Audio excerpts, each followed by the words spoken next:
My name is Hermann. I'm Nedek. Thanks, Mark, for inviting me to speak at this meeting. And, when people say, I feel nervous, after all the years, I still feel nervous. But that's great, I don't know, if it wasn't for NA and my program, I wouldn't be here today. And I must never forget. My clean time is the 27th of May, 1991. I have an AA sponsor. And I went to my first meetings, we mentioned it a few times here, to Hillbrow. I remember my wife took me there on Thursday night. And we were 4 or 5 people. And we had a speaker. And I'm so grateful tonight and today, actually, there was no swearing at all. Wonderful. When I went to my first meeting, that F word was every second word. F word, F word, F word. But I didn't go to meetings to control my talking or my language. I went there to stay away from drugs. And it was not easy. There was a lot of pain. And I went there, and I was a broken man. I was desperate. But I couldn't do it by myself. I went to that first meeting, and then my wife came to pick me up again. I said, "No, I'm not going back there. That's not for me. I didn't feel comfortable there." I walked into that meeting, and then said, "Sit down and listen." Nobody gave me a hug. Nobody gave me a hug. And that's important for me today. I sometimes just go to a meeting to get a hug from someone, And I wanted to feel happy, And then they said, when I had my first sponsor, he said, if you do the right things he told me what to do, get into service, work the program, and then work the steps and all that. You will be on the right track, and you will stay away from all this stuff. And I listened to him, because when I heard about open-mindedness, willingness, and honesty, I was the opposite. I wasn't willing to do anything. But I thought, I would tell them. I come from Germany. I will tell them, how to do this. I will show them, And I was on this ego trip for a long, long time.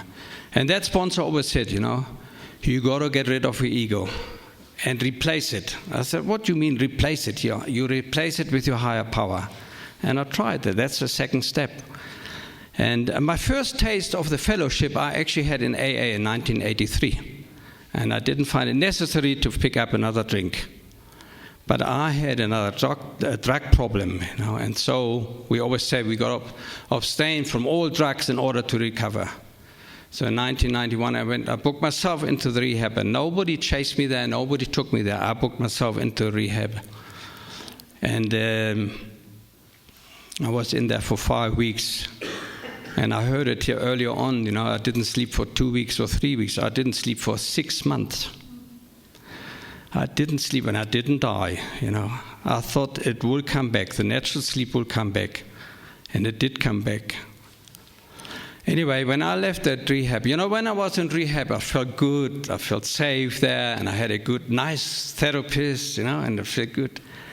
But when the time came when they asked me to leave, and I said, can I not stay another week, And they said, yes, you can stay another week. So I was scared to leave the rehab, because I knew nothing has changed on the outside, nothing. They were still there, But then I decided I got to leave now and get on with life.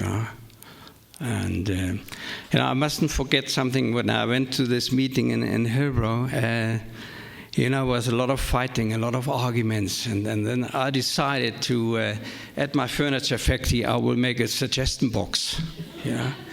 And that suggestion box was empty for a long, long time. Nobody had any suggestion, they would carry on the fighting and so on, But I got then into service. Also in AA, I was holding every service position.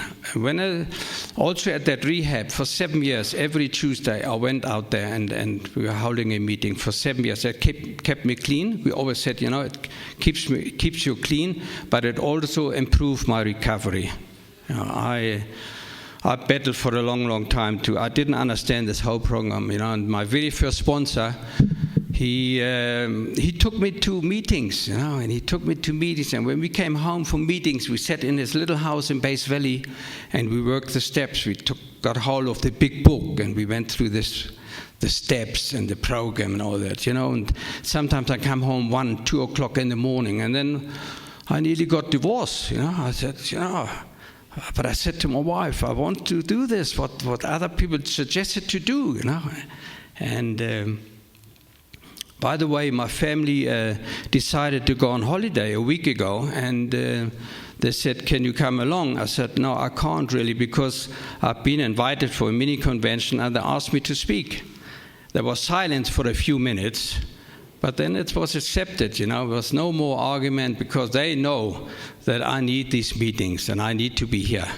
And I feel good, at meetings like this. And I'm in a safe place, But I had to learn a lot of more things, I had to learn about surrender, They told me there's hope. And it took me a long, long time, to work the steps and all this. And I got stuck on the second step for a long, long time. And, with this higher power, my ego was in my way. And I didn't know how to deal with this stuff, And as I said, it took me a long, long time. And I was one of these guys, whenever I went to get my supplies, my medical doctor always, I said, he always asked me how many do you want. So I always asked for a figure which I could change on the prescription. I was good at that. I remember my first supplier, he gave me 30, and I made an 8 out of it, 3, and that sort of thing. I was scheming like you can't believe it. In all the 15 years, it hasn't been a bed of roses. It's been up and down, and but it has been very rewarding at times. When people come and ask me, well, would you like to be my sponsor? I can't handle more than 3 sponsees, because for my own recovery, I can't handle more than 3.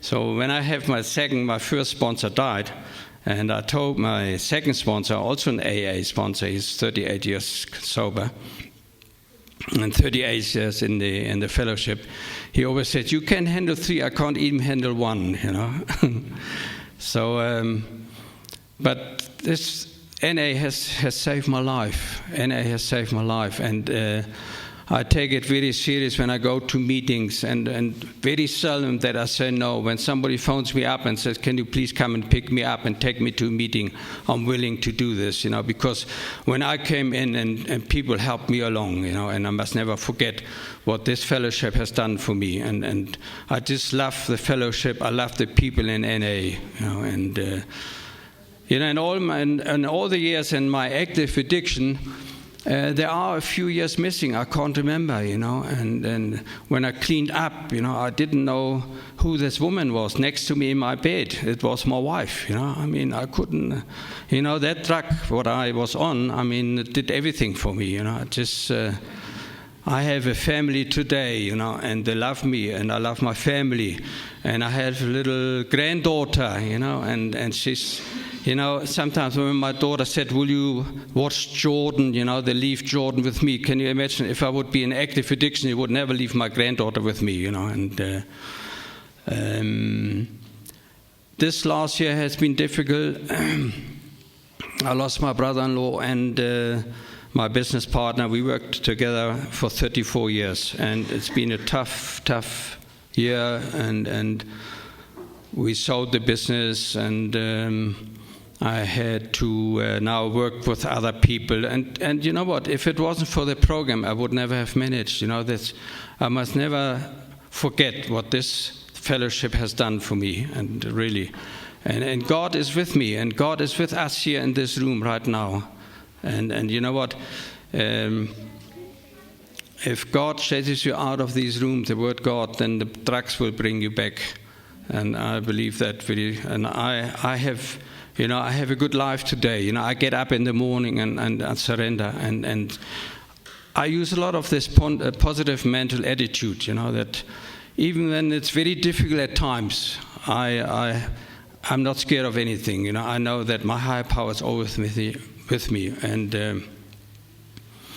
it's been wonderful in the fellowship. I've met a lot of people. I met good people. I met bad people, I must say. But that's also with my sponsor. I always said, no, I didn't like what that person had to say. He said, always take the good stuff with you and leave the rest behind. And I must never forget. And I have a home group. Forest Town is my home group. And I had never been once without a service position.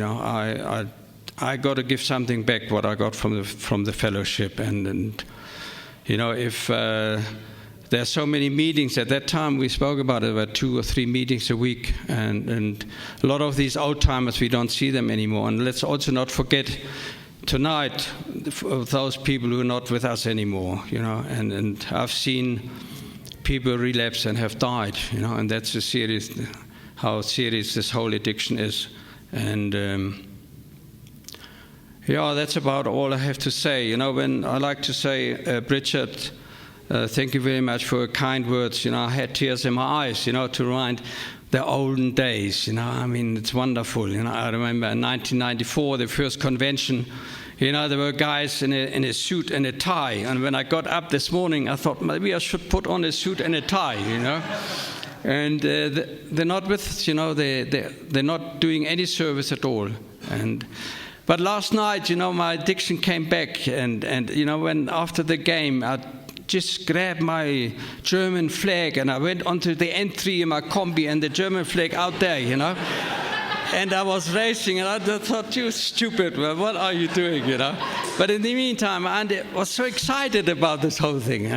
And I remember they brought so much back. When I was in rehab, I had to write my life story. And my life story was all about soccer, nothing else, nothing else. Just soccer, soccer, soccer, and that's my life, I just love it, But can you imagine that I drove down the N3 with my German flag out there, But I looked forward to come here tonight. Believe me, I'm not the greatest speaker, but all I need is one person here to get something out of my share, and that's important to me. And I often hear it, we're not a social club. It's life, it's between life and death. Coming back, and when I went to the AA meetings in '83, they already held the 12 steps. But many, many years ago, they only had 6 steps. And a lot of people don't know it. They only had 6 steps. That's many, many years ago. That's how AA started. And we got the program from AA, I never run down AA, We got the program actually from AA. And, and I must be, Cheryl and Mark and a lot of other people for the great service they have done so far. It's wonderful. And I thought I've done a lot. I've done very little. And what NA is today, it's wonderful. We have 27, 30 meetings a week, and they're not small meetings. My home group, we got 35, 40 people every Thursday.